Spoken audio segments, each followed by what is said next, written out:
জনপ্রিয় কৌতুক অভিনেতা কপিল শর্মার সদ্য খোলা রেস্তোরাঁয় গত 1 মাসের মধ্যে দ্বিতীয়বার হামলার ঘটনা ঘটল। কানাডার সারেতে অবস্থিত এই রেস্তোরাঁয় শনিবার রাতে গুলি চালানো হয়। এই ঘটনার পর থেকেই এলাকা জুড়ে উত্তেজনা বিরাজ করছে। এই হামলার দায়ভার স্বীকার করে নিয়েছে কুখ্যাত গ্যাংস্টার গুরপ্রীত সিং ওরফে গোল্ডি ধিলন এবং লরেন্স বিষ্ণোই গ্যাং।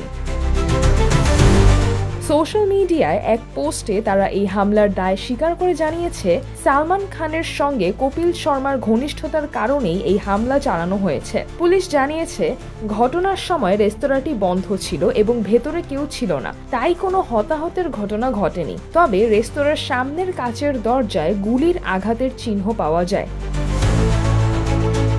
সারে পুলিশ এই ঘটনায় তদন্ত শুরু করেছে এবং স্থানীয় সিসিটিভি ফুটেজ খতিয়ে দেখছে। কপিল শর্মা এই ঘটনা নিয়ে এখনো কোনো মন্তব্য করেননি। এই হামলার ফলে কপিলের রেস্তোরাঁর নিরাপত্তা নিয়ে প্রশ্ন উঠেছে।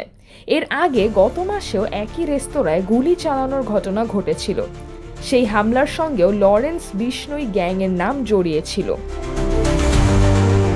সিজরাতুল আভা, দৈনিক আওয়ার বাংলাদেশ।